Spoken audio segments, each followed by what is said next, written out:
Juicing is a hot topic on the market today in living a healthy lifestyle. From your perspective, is juicing the way to go? Well, it depends. There's a lot of good properties of juicing. Obviously, the vitamins and minerals and nutrients you get from the plants, yes. But when you pull out the fiber, from the like a whole apple versus a juiced apple, a couple things happen. You get less fiber, but since it's not broken down in your stomach and it's broken down in the blender, you can also get high blood sugar. So you've seen that as well as I have, like people that get too much fruit juice, for example, what happens to their blood sugar? It goes up. I've always educated individuals to not drink their calories, but eat their calories. Now, if they're going to juice, perhaps the 80-20 rule, 80% greens and 20% fruits is a good way to Yeah. go. And then eat the rest. We want to make sure that we get plenty of fresh and raw fruits and vegetables in our daily nutritional protocol because that's where all the vitamins and minerals are. Well, I really like, I'm not a anti-juice guy or anti-juicing guy, but I am a pro blending guy. In other words, there's a lot of people out there that don't necessarily quote unquote like the taste of vegetables, and that could be cultural or whatever, or just habitual. And we talk that way. But bottom line is, I'm a big blending fan. So people can take some of our Kingdom Fuel, for example, and they can put in, a handful of berries, for example, and get that blended in there. They could put even an apple in there. They could do that. They could also put some greens in there, like a handful of kale or spinach. Well, in that case, as opposed to juicing, you're not pulling out the fiber's in there. So I think if you graduate this up from real food being the best, second line down would be probably the blending route, and third line down would be juicing. Now, not to say they don't have all health benefits, but I think in the totality of everything, I would prefer real food as best as possible. Well, if they are going to juice, maybe the 80-20 rule is best, Yeah. 80% green vegetables, 20% fruits, and then maybe limit the amount that they take in so they're not getting such a high load from sugar. If you take in 20 ounces of the 80-20 blend, Yeah. you're going to potentially get a high blood sugar from that. So maybe 8 to 12 ounces should be a serving size. Well, I think we've got to do that because, like, you look back historically, and I think you remember the days. Remember the days where people were drinking orange juice for breakfast. Remember that? Oh, yes. Drink your OJ. Well, the glasses went from about this tall to about this Super tall, size, and biggie then maybe I size. should have 4 glasses, and maybe more is better. And maybe that for lunch too. Sometimes Americans, we get something that's good, we try to make it better by getting more, and that's not always a good thing. And then, obviously, this is something people need to think about too, is some of the processing methods for some of the plants that we have, some of the fruits, have those inclusion of Roundup, and things like that in there. So really think about this as far as, what we do. We also want to think organic as best as possible. Yes, and from that standpoint, individuals who have chronic inflammatory bowel disease oftentimes do not do well on the fibers from Right. plants. So, in that individual, starting with a 4-ounce glass of green juice, which the system does not have to go through the digestive process, Yep. but they can get those good vitamins and minerals from a 4-ounce glass of juice, and that can potentiate Mhm. healing. Totally. A lot of times people, look at that like a leaky gut, for example, you're talking about, and they know that fruits and vegetables are good for them, but you're right, they don't produce the next necessary digestive enzyme to break them down. So in that case, and that's one of those caveats, it depends. In that case, a little bit of green juice would be really good. Even a little bit of fruit in there would be good. You could take, I mean, we've been a bunch of different places and they'll have like different juice mixtures. They'll have a little bit of apple and maybe some kale and maybe some turmeric in there. That's really tasty, right? So you can actually get some taste there and you can actually get some healing to the gut with that.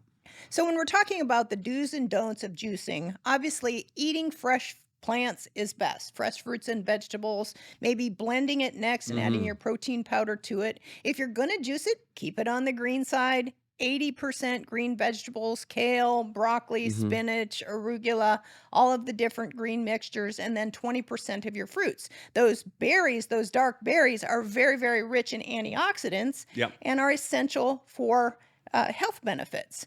So the 80-20 rule stands. And then, of course, minimizing the amount of juice that one takes in a day from probably 8 to 12 ounces. And then if Mm, inflammatory bowel issues or those chronic conditions are there, you might want to start out smaller, yeah.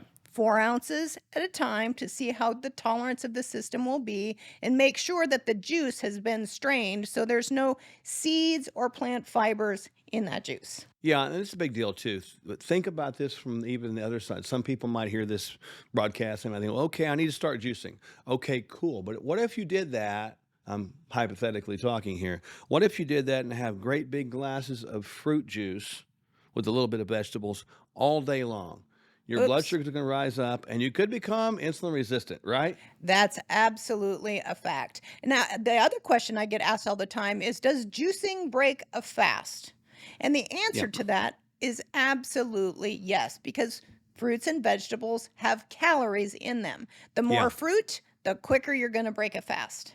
Well, totally. And, you can think about this from various angles. I think a tool that is a viable tool is juicing. But as you noted, we got to put all this other stuff in there. So a lot of people will, hear a health expert start talking about juicing, and because they do it, everybody else does it too.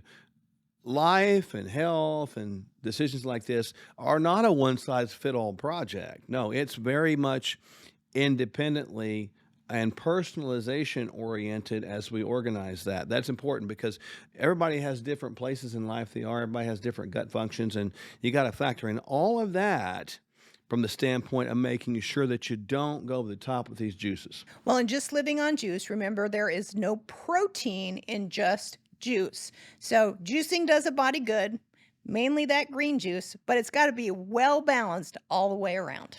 So there you go. All you ever want to know about juicing and more. For more answers like that, stay tuned to us for future episodes.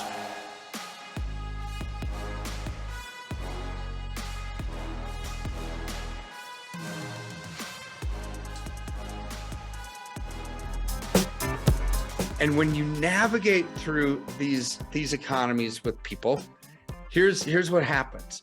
We want to hold their hand through it, let them know when it's time to buy, sell, reallocate, get out of Dodge. Because a lot of times when you're struck with fear does two things. Number one, it can paralyze, and people just put their head in the sand and say, I'm just going to forget about it and hopefully it gets better. Or it causes you to make a wrong decision. And this is why we are here, is to help people navigate through the political quagmire nonsense that's going on, the economic malaise, and the absolute collapse that we're seeing. And when our freedoms are eroding, our political freedoms, our economic freedoms, our personal freedoms, our religious freedoms, our health freedoms, they're all tied together. But you know what doesn't need to erode with that? Our finances. KirkElliottPhD.com/Sherwood. Let's get real. Most emergency food is just as bad for you as any other choice in the standard American diet. And that's just sad. We don't just need food, we need highly nutritional food. We don't just want to survive food shortages, we are meant to thrive in adversity. Complete your daily nutrition and have shelf-stable Kingdom Fuel as a cornerstone of your food supply. Don't sacrifice your health or your taste buds. Stock up on Kingdom Fuel now. The body's amazing at recovery, so you want to give it every chance, no matter what time it is. So in that context, no, it's certainly never too late. You're never too old to start trying to be healthy. No matter where you are in terms of your health, that you can turn this around. It's never too late to start a wellness program, and it's never too late to reach your healthcare goals. There's an old adage, and I'm not sure where it came from, but I really do like it. And they say the best time to plant a tree is 20 years ago. The second best time is today. We just want people to hang on to hope. We are hope dealers. And if you are not paying attention to the 4 foundational pillars of health, physical, emotional, intellectual, and spiritual, eventually it is going to catch up. If we get all those 4 areas right, and we do it right, we see a dynamic occur in the middle called wellness, and that's where people get better. Their health is really going to return as a side effect of wellness.